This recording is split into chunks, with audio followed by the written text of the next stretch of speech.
So without further ado, Melissa, are you on the floor? Are you in the room? Yes, and again, I apologize, I can't get on video. I don't know what's happening. It's not frozen on my computer. It's not locked, but it's not working for some reason, so I apologize. I was fully ready to be on video, but in any case, I thank you for having me, Alan. Alan and I go back a couple of years. I've been working as a director of lending and originator for the past several years, and have a 25 background in commercial and investment residential real estate, both as a broker, owning my own firm, as a broker in charge, doing land acquisition, subdivision development, amongst numerous other investment real estate ventures. And so Alan and I have partnered. We've closed in total probably about $50 million worth of deals in the past couple of years. I've got access now to all sorts of capital stacks, 50 ranging from your basic non-QM DSCR loans, which are your non-QM is a non-qualified mortgage. That's for your residential units, SFRs 1 to 4, also short-term rentals and multifamily and mixed use up to 8 units. I have some really aggressive programs that can get to a 20-day close on that. Very easy qualifying, low DSCR, debt service coverage ratio, and light documentation requirements. So that's just one aspect of it. Those loan sizes can be smaller. Of course, the larger loans that you hunt for, the more money in your pocket. So I encourage you all to work harder work smarter and not harder, and chase those bigger deals, because it's a bigger payday in the end. And ultimately, you're dealing with a much more experienced sponsor, which helps the process and gets your closing to the table much faster. In addition to the non-QM DSCR space, we've got your basic small balance commercial real estate lending. That's going to be your acquisitions, refinances, whether it's rate and term or cash out. The beautiful thing about commercial real estate is that there's always a need. No matter how scary and volatile the market is, you're always going to have a need for commercial real estate, because the terms are much shorter than your traditional conventional loans for residential. Typically you're on a 30-year mortgage with your residential properties, whereas a commercial loan could be anywhere from 6 months if it's hard money, to a year if it's a bridge, to 2 to 3 years if it's a land loan, 2 to 3 years for construction. So, there's always a need for permanent financing. There's loan maturities, and these investors get hit with hefty fees, everything from yield maintenance to exit points to prepayment penalties. And so it behooves them to get these deals closed within a timely manner. And we've got the ability to do that. So your bridge loans, those can close, and a bridge is your interim financing. It's somewhere, when you're not a stabilized asset yet, you don't have adequate DSCR to qualify permanent financing. So you can get a short-term bridge. It's range anywhere from 3 months, not so typical, to 6 to 12 months, or even up to maybe 2 years on a bridge. The good thing about those are quick closing times. So you could close between anywhere from 48 hours to 10 days, which means you're getting a paycheck within the first 30 days of doing this. So that's a good opportunity to go after.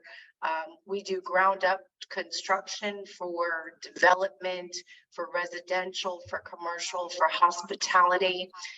That could be both vertical or horizontal. And what that means is vertical if you're laying down the initial infrastructure. Vertical is when you're actually, building the bricks and mortar and going up. And, there's 2 different types of lending for that, but those are typically handled with a draw throughout the life of the loan, and typically an interest only type term. we, right now with the lending environment, it has gotten much more restrictive in the past couple of years. We've been in we came out of a pandemic. We're still, teeter-tottering there within. And we also, have been in a rising rate market at a rapid rise in the past 12 months, causing the secondary markets to dry up. What that means from a commercial lender's space is that commercial lenders don't like to get stuck with loans on the balance sheet because that's what brings them down. They've got to keep that money and those notes moving. So they sell them. We sell them on the secondary market. But if those capital markets dry up, it makes the resources to unload those loans more difficult. So it makes the lending a little bit more stringent. And whereas, we used to be able to get a 75% cash out refinance on an office or retail building, that's not happening right now. We had COVID, the unpredictability of that. Retail assets were basically virtually closed down in most of the states across the country for a lengthy period of time.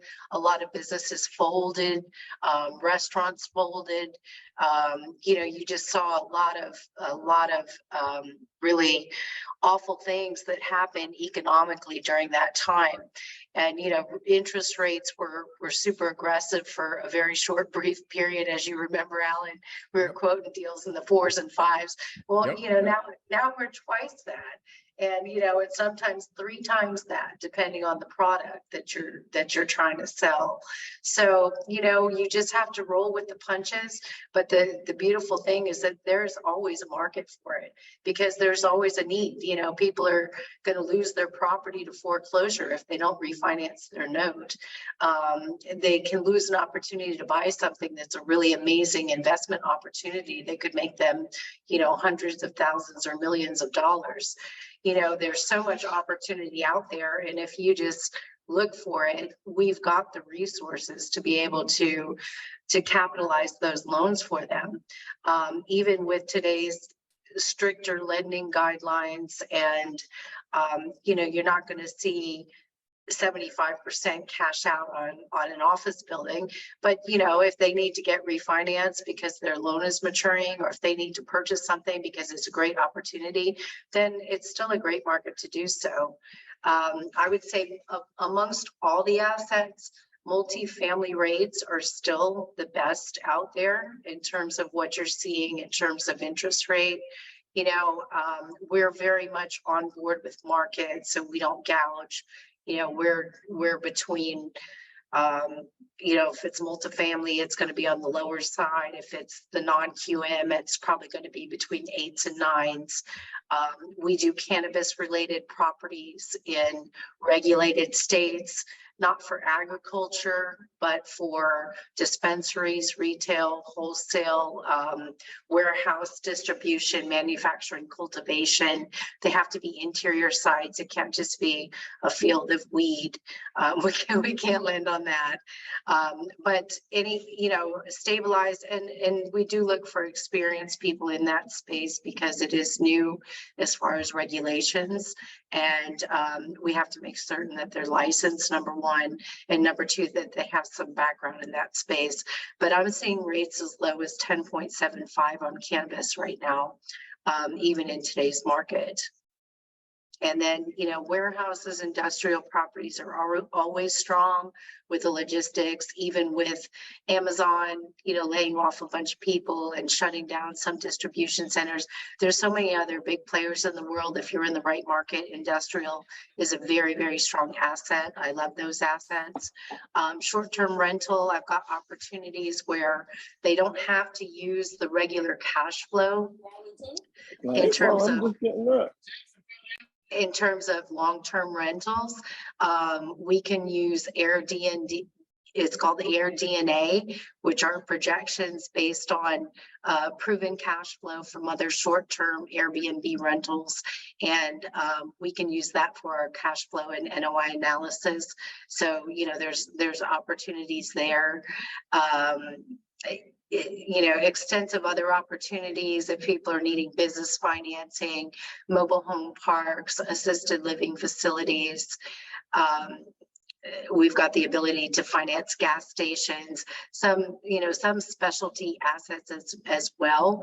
And then I also delve into the oil and gas industry. So if you have any deals that are people that are looking for equity or debt plus equity raises in the oil and gas space, that's huge. It's not just those minerals. There's a lot of other minerals that are very mineral rich and very substantial and worthwhile financially to this country.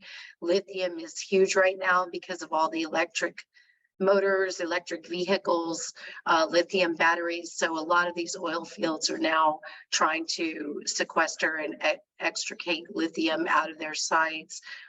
Helium as well. There's been a helium shortage over the last 10 years, and also water extrication is very big. So, we've got some room to move in the alternative energy space. But primarily your bread and butter is going to be your real estate assets, people that need to close quickly. You want to look for people that are motivated, that that are committed to you as a person. They know you, like you, trust you, and that they're willing to give you an opportunity to get their objectives met. But always ask a lot of questions, because a lender can't deal with a part of a story. Right now, every lender is super slammed.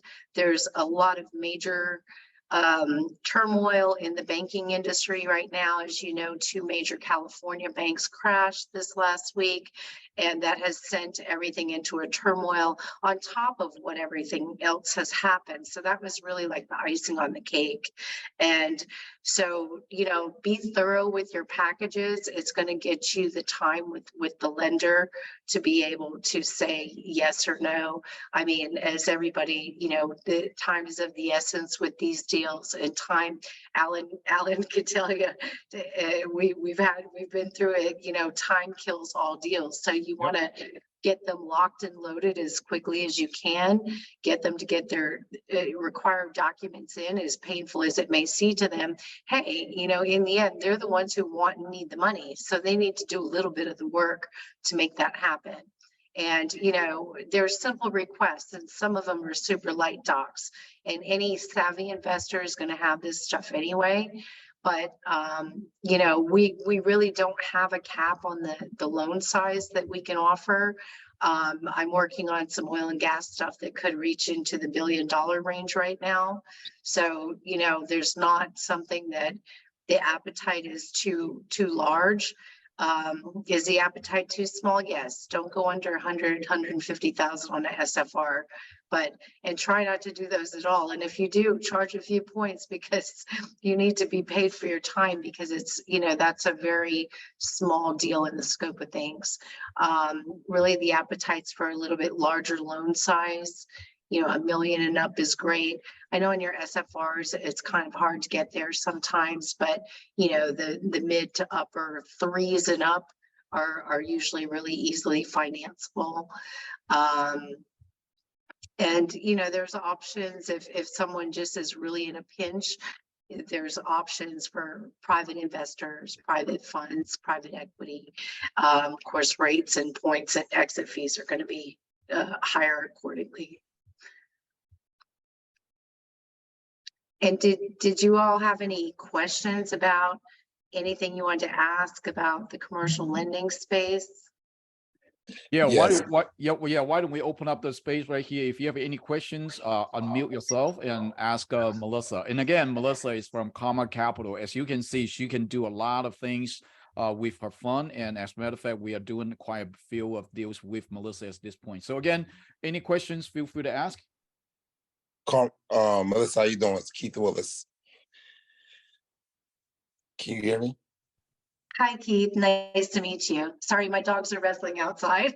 No problem. For a second. And up, are we saying 300,000 up or 3 million up? No, because most single family residences for residential, for investment properties, and I'm talking about non-owner occupied, they're either long-term or short-term rentals. I would try to stick with 300,000 and up on your SFRs.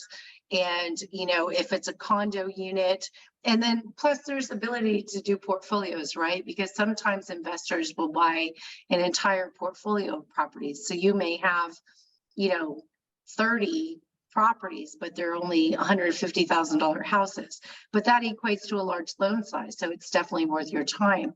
And, you know, you can get some really good pricing on portfolio loans. It saves the investor money over the long term because they're just paying, you know, one set of loan costs. They're not, you know, they're not trying to do 30 separate loans. They're just doing one. So it does behoove them to portfolio. We can also portfolio commercial assets as well. We just like them to be in a similar market. So, you know, you don't want to have like, oh, I've got a property in California and one in New Jersey and one over in Texas.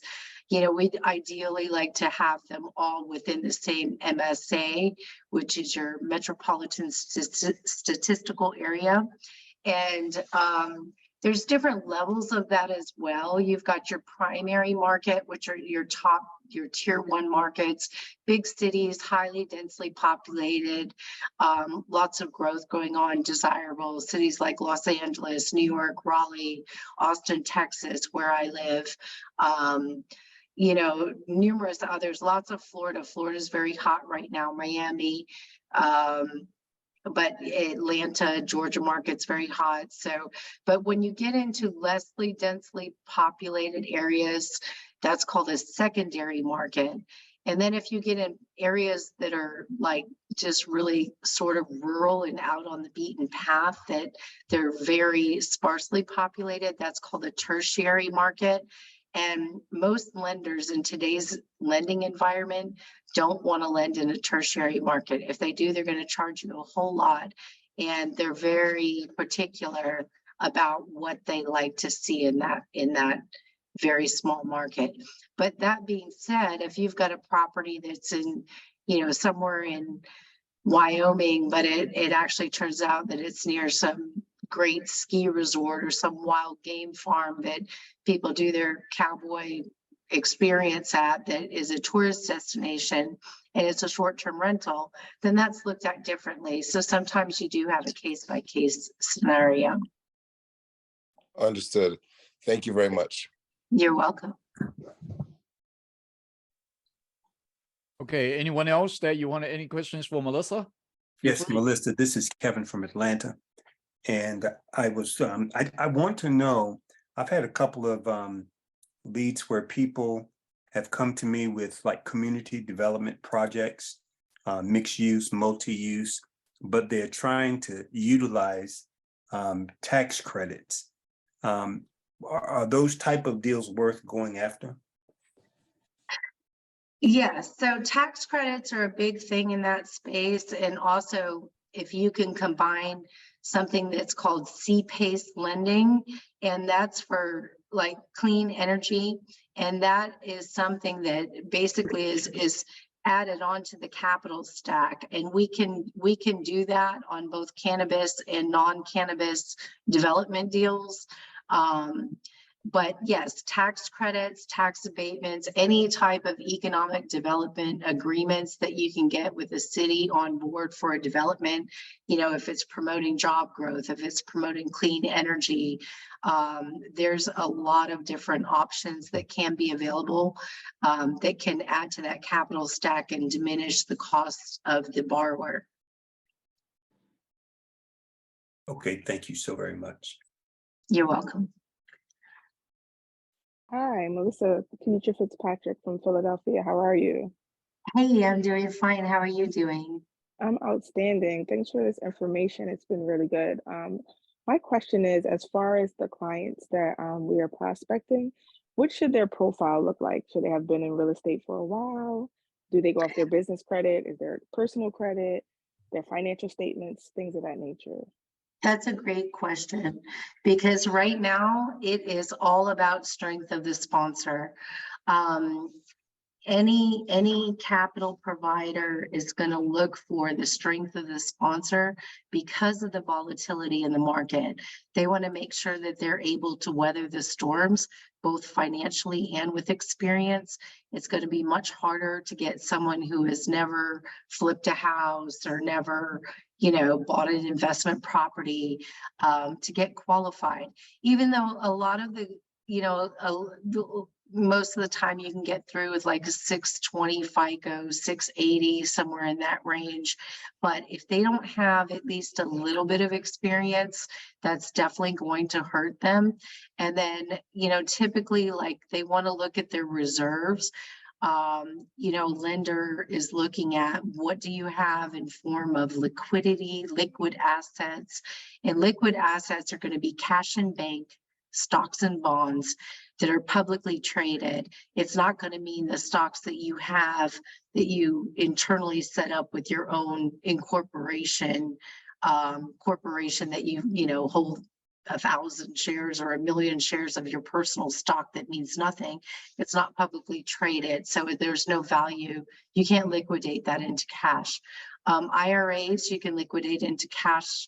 It's going to be at a discount. A lender's going to look at it they're going to take a percentage of that because there's typically fees paid when people exit unless they're a certain age. Same with your insurance. They look at not the face value, but the cash value, what you can cash that in for. Anything that can be turned into liquid. People will write anything down for their car collection and this and that. And then also if there's equity in their real estate, that adds to their net worth. So ideally you're looking for, you want to see that they've got about 5 times the liquidity of what the monthly loan payment's going to be, just so that they know that, okay, they've got some amount of cash reserves that they're going to be able to float for a while in case everything goes south. Okay, great. Thank you. And then You're welcome. last question, as far as the multifamily average interest rates, what are you seeing the rates at? Like I can get agent, it really depends on the deal. A super strong deal, stellar borrower, and in a good market that has good cash flow, that can qualify what's considered agency money, that's the lowest rate. It's probably going to be between the 5s and 6s somewhere. On average, we're seeing like 7 to 9s for most stuff right now. And then if you're getting into the harder money type situations in bridges, they're usually 10 and up. I can get some bridges between 9 and, a little bit south of there, just depending on the asset and the market and the leverage. Okay, great. Thank you so much. Have a great night. You're welcome. Okay, anyone else? Okay, this is Kevin again. I don't mean to dominate the conversation. No, go ahead. But my question is there a space for, and I know it's normally taboo, but is there a space for church financing? Yes, absolutely. There is. And I used to be with a different company prior to opening up my own, which was called Strong Hill Capital. And we had very limited of what we could do. But as I branched out on my own, I have sourced a lot of different resources and found capital partners that I can partner with to do certain deals that are outside the box a little bit.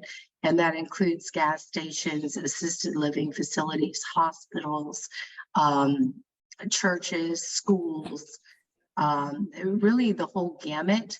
Nothing is off limits. We do build for rent. We do build for sale.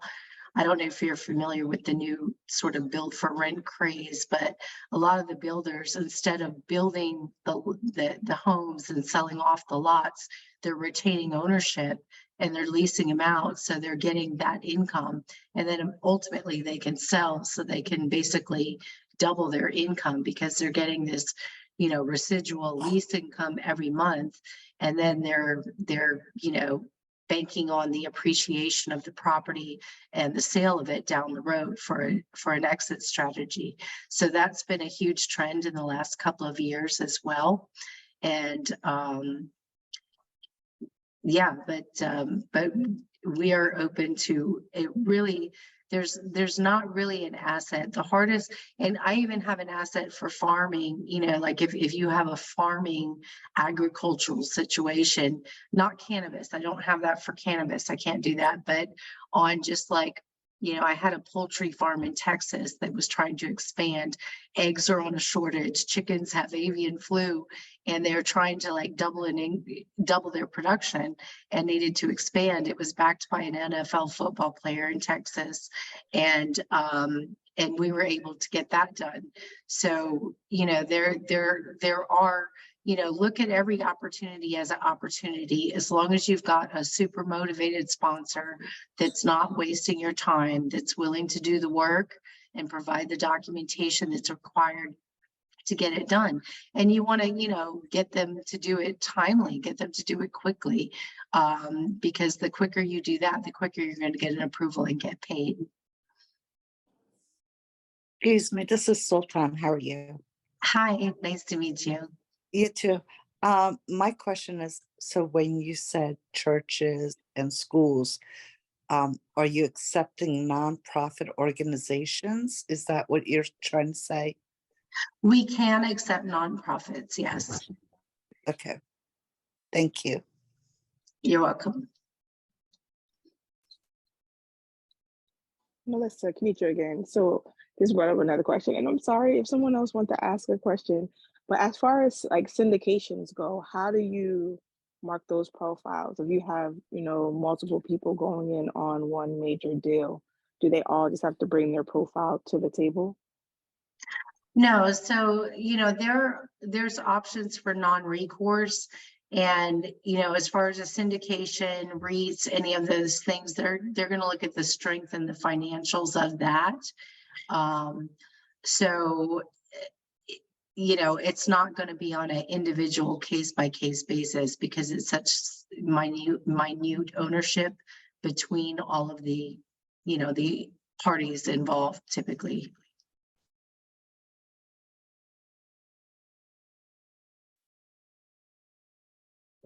Oh, thank you. You're welcome.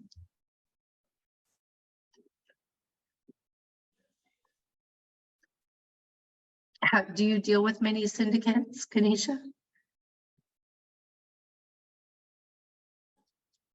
Sorry, I couldn't find the mute button.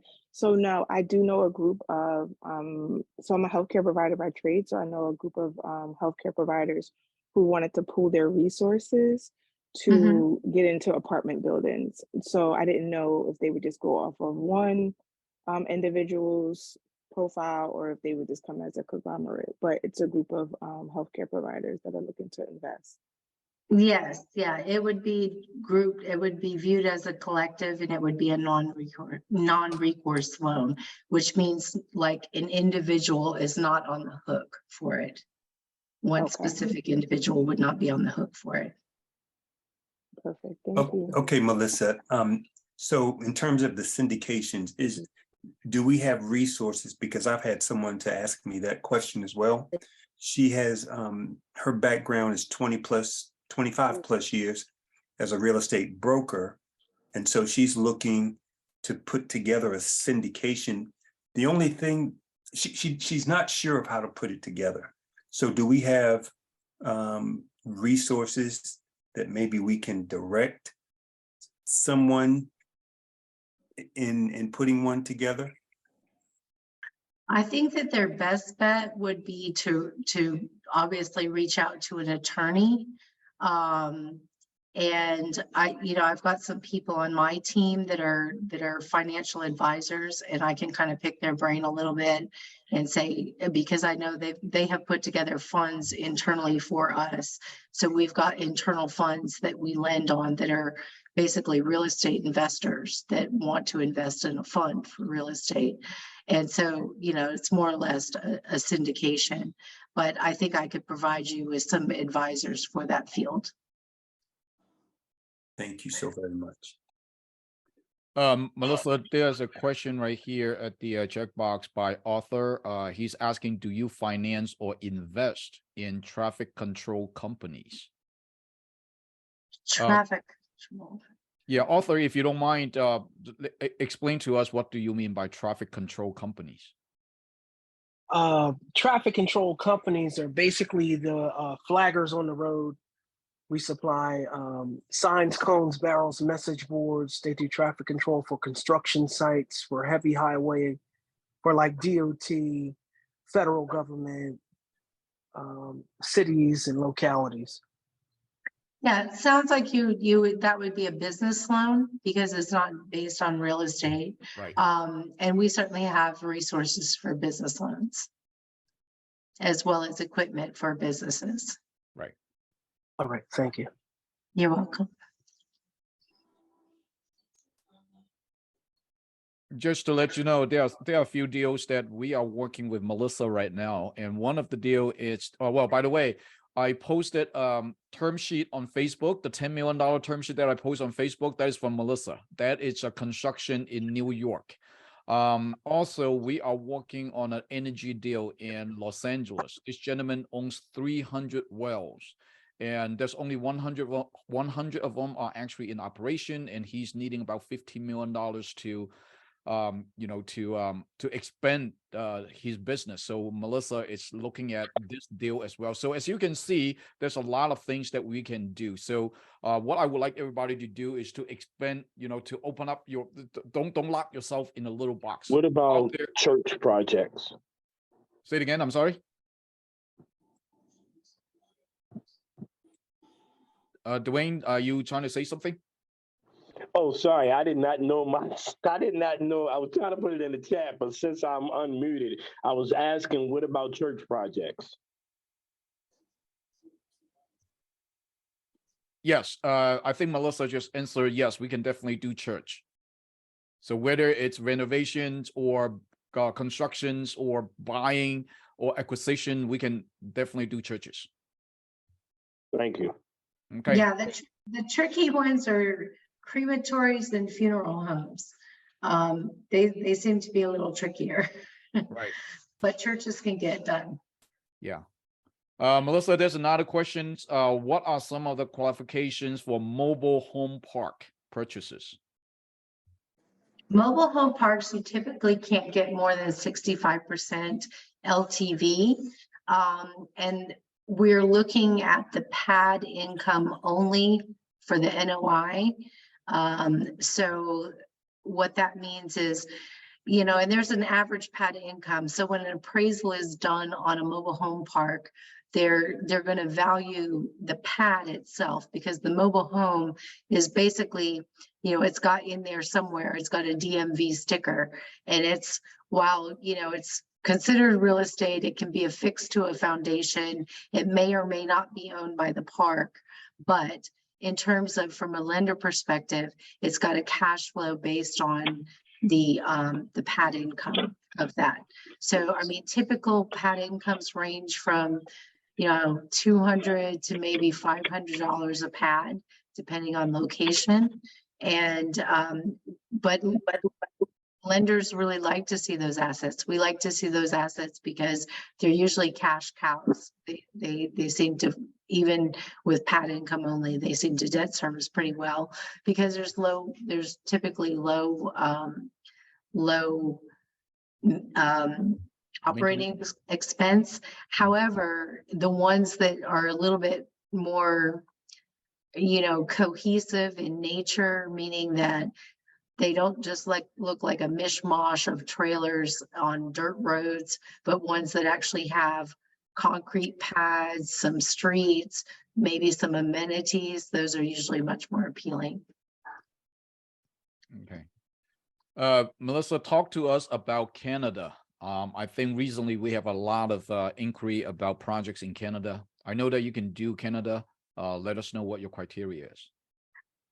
Yeah, Canada. So, typically, it depends, if they're Canadian residents, and, it depends on whether they have a US credit profile or not. But if they don't have a US credit profile and they're an ITN sponsor, then typically they can get like 65% LTV is going to be about the max for that. Unless they happen to have a US credit profile, a US bank account, a US entity, and they've done projects in the US, then you might be able to get some more leverage. Okay. Are you able to fund project actually inside of Canada? Not Inside of Canada? not in the United States, but actually in Canada. Yeah, in Canada we can fund. And, you know, sometimes in Puerto Rico, there's a few areas that we can fund. We've closed some deals in different countries. It really just depends on the market. It depends on the certain governmental circumstances and the volatility, and just the comfort level in that market. Hi, this is Mo. Are you guys okay with doing anything in Nigeria? My group hasn't done anything in Nigeria as of yet. So, you know, it might take a little more time to see if we can get to a comfort level, but not opposed to it, but just haven't done anything thus far. It's worth a try, Mo. Just send it in. Right. That's what I say. I never doesn't like to hurt, say right? there's a no until I see the deal. Right. It doesn't hurt. All Yeah. you can say is no. All right. Right. Hey, Alan, also, can we get the guidelines on the church funding? Yes, I will get that to everyone. Yes. All right, thank you. So Melissa, what other countries can you fund? Well, I know we've done stuff in Paris. We've done a subdivision in Australia. We did a hotel in Paris. It just really depends on the market. Mhm. You know, we've got a couple of interesting things possible in Dubai, and, you know, potentially Puerto Rico and the US Virgin Islands. What would be the loan size that would interest you? What is the minimum? On that, loan we'd size? have to do a larger loan size because that, you know, it's just too much to get involved for something small. We're not going to do like a 150,000 single family residence in a different country. I mean, I would say like from 5 million and up to even consider it. Yep. Okay, good. Bonnie has a question. Yeah, Bonnie, Melissa is actually our direct lender. So again, when you have a scenario, just submit the scenario to us and we will get to her directly. Okay. Yes. What is the minimum loan amount in the US? In the US, I mean, for SFR, the minimum loan amount you can really get financed is 100,000 if you're looking at a fix and flip or long-term rental, SFR non-QM. Pretty easy close, about 20 days. We can get a proof of funds to you so that they have a letter if they're trying to buy a property and they need a proof of funds to show for their offer to accommodate that. We can provide that. And, but, you know, ideally, like I said before, you know, work smarter, not harder. You're going to deal with much more experienced investors at a higher level. Yep. And, you know, it's not going to be so painful to retrieve the paperwork. And, you know, once they have a certain level, they're used to putting together executive summaries. They're used to putting together 5-year pro formas. For construction and development, we need to see sources and uses. We need to see their construction budget. They can't just shoot into the wind. They have to have a real plan. You know, if they're looking for financing, they need to be at the point that they have already thought this through. They've worked it out with a contractor. They've gotten bids. Hopefully they've gotten permitting engaged, if not already in place. And, you know, and ready to go, because you don't want to work with the people that are just going to waste your time, you know, and waste everyone's time. You want to work with people that are ready to go. They've got a plan, they've got the budget, they just don't have the funds. And that's what we can provide. Absolutely. Antilla, see you have a Yes. question. Go ahead. Yes, I not so much of a question, but I have someone that's looking to get some funding for commercial real estate. It's about 26 units. I believe the purchase price is around 300,000.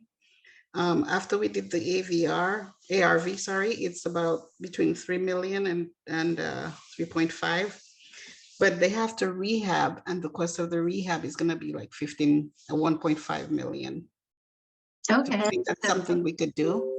Yes, so they would need to do an acquisition plus a rehab loan. Yes. And just depending, I mean, we look at something that's called loan to cost on that. And, depending on asset type, market, that's going to determine the loan to cost, whether it's between, I've seen them go out the door anywhere from 65% loan to cost, but that's if it's usually typically retail, office, or hospitality. If you're looking at multifamily, which is what it sounds like you've got, mixed use. Yes, it is multifamily. Yeah, so depending on the market, we might be able to get anywhere from 70 to 90% loan to cost.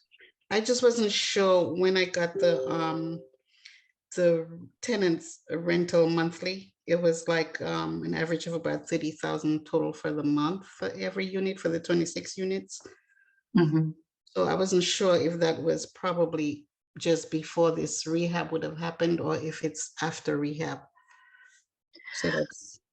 Yeah, and you would want to get a pro forma that shows like, okay, this is their current rent, this is what their 5-year projections are based on the market.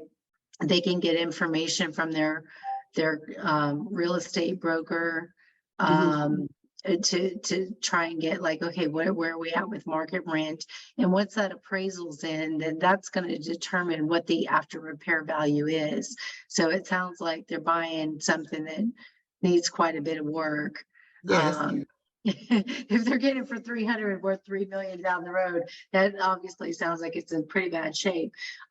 So we'd have to see some definite plans and again sources of uses in a construction budget of what they're planning to do. Are they increasing the units? Are they improving the units? Are they demolishing the building and building from scratch? Or what is their goal, and then what is their exit strategy down the road? So if I were to submit this, what would you prefer that we submit while we're submitting? What documents are you looking for? Well, we want to know info on the sponsor. What kind of liquidity and net worth? Is he going to be able to stay afloat until the loan closes and then to be able to make the payments for a few months until he's stabilized? Those are the kind of things that we're going to look for. And what is the plan? Like, what is their objective? What are they trying to do? How much capital are they injecting into it personally? What are their sources and uses? What is their construction budget? And their 5-year projections on their pro forma, so that we can see like how long it's going to take them to stabilize, and how positive is that stabilization over that time. Okay. All right. Okay. I'll work on that. Thank you so much. Right. You're And welcome. so I guess just tagging in on that, this is Everett. Heard of things such as housing veterans, housing disabled individuals, and of course, housing homeless veterans. That's something that in Detroit there seems to be a great need for it.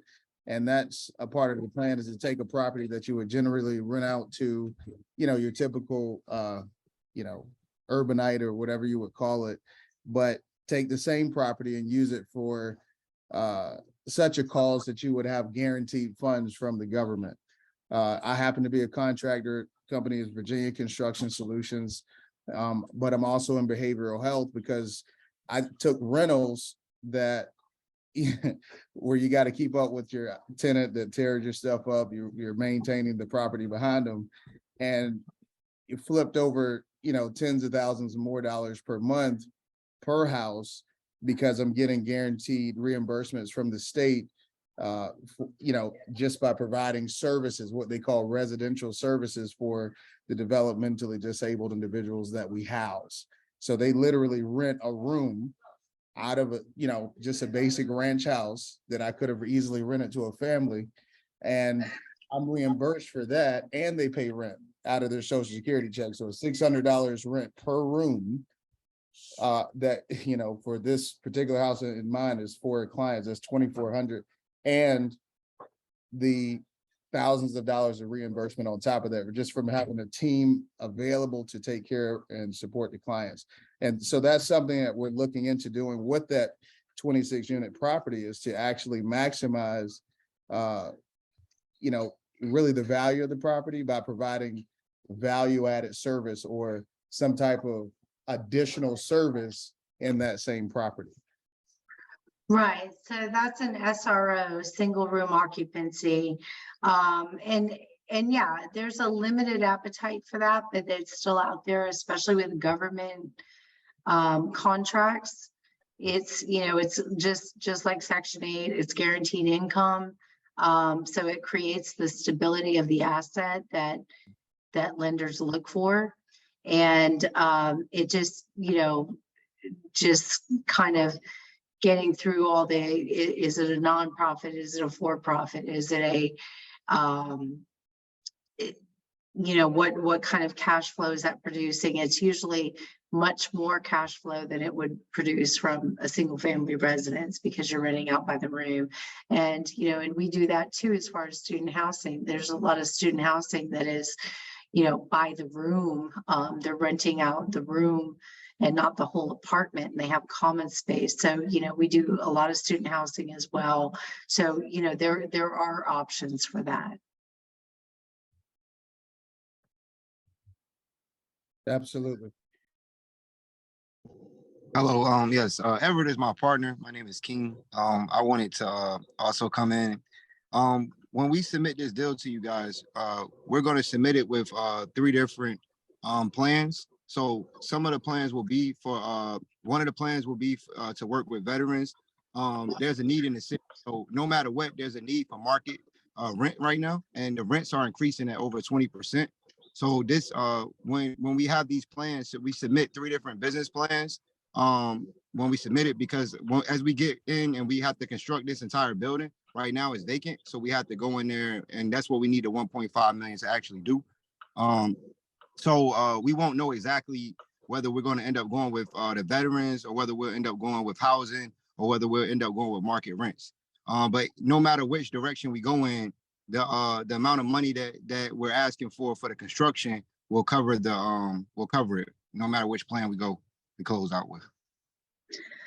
Yes, but I think it would be good to present with like one cohesive plan rather than multiples and say, okay, well, we could do this or this or that.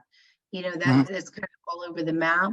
I would look at your pro forma, look at your strength, and choose your strongest one.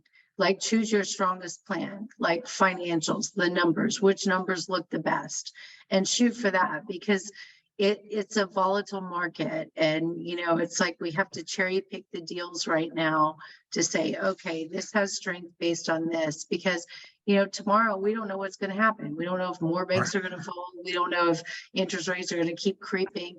It's not predictable by any means at this point. And so, by creating some consistency, cohesiveness, backing up what you say you're going to do and coming out with your best foot forward, I think is your best option. Awesome. Okay. Last question I have is, when you guys do construction lending, obviously you guys do draws. How would that work for something such as a $1.5 million? How would those draws work? Would that be something that we would submit to y'all when we submit the draw schedule? You would submit a draw schedule, but it's going to be based on your budget. It's going to be based on those increments of, when you accomplish certain stages. You'll have to be able to check off the boxes and say, okay, yes, we completed this stage. our plating is in place, or our entitlements are in place, or our permits are in place, or, a vertical is started, we've laid foundation, or you've got to be able to have that schedule, so to speak, so that we can accommodate that. And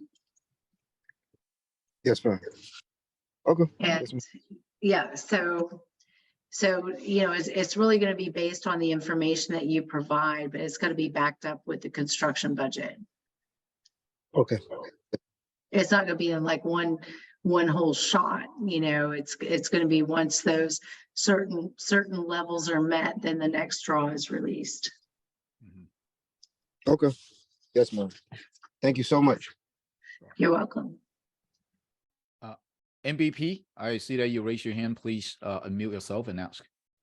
Hi, this is Michelle. I'm from Atlanta, and just had a couple quick questions. I know you mentioned international funding, Canada, Paris, and possibly Puerto Rico. Have you ever had any inquiries about the Dominican Republic? I have not. I have about the U.S. Virgin Islands. I can, dive a little deeper. Again, it just depends on the political stance, the government, just what the current volatility and market is like there. But if you've got something there that's worthy, I can certainly inquire about it and see if that would work. Okay, I also have another question. We get a lot of deals sometimes where like they're buying a commercial property. Like I had one where they were buying an ice cream shop and they knew the seller, and the seller wanted to give them like a gift of equity of like 10, 20, 30%. Is that something we can do with a deal, or do they have to come with like a minimum 5 or 10% of their own funds? Or I know it depends per deal, but is there any like they have to have at least 5% of their own funds? Yeah, I mean, typically if it's a commercial deal, it's going to be very tricky to get more than 75% LTV, which means they would have to come with 25% of the funds. And the max we can allow is usually 3 to 5% seller concession. So they would have to still come up with a good chunk to be able to qualify. And especially being retail, that 75 probably is not even realistic depending on where the market is. Thank you. Based in today's lending environment. Mm-hmm. Okay, great. Thank you so much, Melissa, for tonight's talk with us. And absolutely, there's a tons of good information. And ladies and gentlemen, this recording definitely is recorded. We will be posted to our YouTube channel so you can watch it. We will definitely ask Melissa to come back more often. And since now she's our advisor to Sequoia. So again, guys, you listen to the lender directly. That's how they underwrite the loan. That's what we can do. So if you are new to Sequoia, please get familiarized with your website. We set up a platform. This is the easiest platform that we see is out there. All you have to do is just to go to our product page, and those are all the loans that we can provide, all the services we can provide. And I suggest everyone, not, when you come into Sequoia, test out our system to see how we set up the system. So my suggestion to you is that if you don't even have a loan today, it doesn't matter. Submit a dummy loan to us. Okay, go to the product page, submit something to us, and you can experience what kind of service that we provide and what kind of back office that we provide. So once you submit a loan to us, immediately we will review it and we will respond to you. So within 24 hours, this is the company policy, within 24 hours, every email will be answered. Now, if you do not see any answer from us, please check your junk box. Okay, so that's the first thing. Now, the second thing is that when you send out your link to your client and when they submit a loan, you as a loan consultant, you will receive an email. So when we respond to that email, we will include you in the email and your client in the email also. So most of the time, we respond an email asking for more documentations. So if you see us send an email to you and your client, please do yourself a favor, do us a favor. call your client, remind them that, hey, we send you an email already. You're looking for the equipment loan, you're looking for the construction loan, no, whatever that might be, we send you a list. Please help us to collect that document, or even remind your client to, to send the documentation back to us. Just like what Melissa said. When they submit a deal, and if they don't provide the documentation to us, there's nothing we can do about it. Okay. So again, we have limited resources right here. We have over 500 loan officers right now. We have over 100 inquiry every single day. So there's no way for us to keep track of every client or call every single client for you. So it is your job as a loan consultant to talk to them and follow up with the documentation. So the goal here is to let, through the Sequoia platform, through lenders like Melissa, we can close as much deals as possible for every single one of us. Okay. So again, guys, it's 9 o'clock. Thank you so much for joining us tonight. And we will continue on next Wednesday. Thank you so much. Good night, everyone. Thanks, Alan. Good night. I appreciate y'all's time. Thank you. Thanks, guys. I appreciate it. Thanks, y'all. Appreciate it. Thank you. Good night. Good night. Thank you. Good night. Thank you so much.